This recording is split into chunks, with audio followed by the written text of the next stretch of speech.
Title: New York under siege by Canadian wildfire smoke. Big Apple turns big ashtray. TLDR. The Big Apple is breathing heavy with the air going all 50 shades of smoke thanks to wildfires running wild up north in Canada. With the sun playing peekaboo behind a smoky haze, the air quality has hit rock bottom, waving red flags for everyone, particularly those with breathing issues and heart conditions. Officials are handing out health advisories like Halloween candy, urging people to keep their outdoor excursions to a minimum. Could we have predicted that New Yorkers would be donning their masks again, not for the Rona, but to shield their lungs from an invasion of second-hand smoke, courtesy of the raging wildfires in Canada ?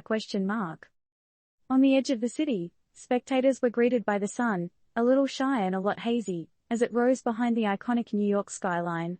The Empire State Building, One Vanderbilt, and the Chrysler Building stood silhouetted against an eerie, orange sky.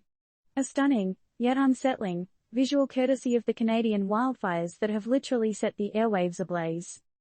The air quality ratings were doing the bad guy routine this week, breaking into the 150s across the 5 boroughs according to AirNow, the US government's air quality watchdog. Just to give you some perspective, these digits are far above the comfort zone set by the World Health Organization. We're talking red alert, people. The question now is, how do we live in a world where going for a morning jog could feel like smoking a pack of cigarettes? Do you want to stay cooped up inside forever, or should we start looking at inventing some kind of personal air filter bubble? The New York State Department of Environmental Conservation didn't have a choice but to issue a health advisory for New York, Bronx, Kings, Queens, and Richmond counties, and the burbs around them. But they're only stating the obvious, aren't they?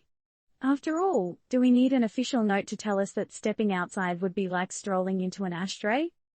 With everything going on, are we only one step away from selling canned air, like in the movie Spaceballs?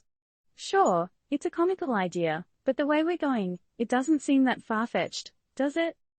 So, as you ponder on the fate of the world while being stuck indoors, again, ask yourself, what are you doing to help prevent more situations like this?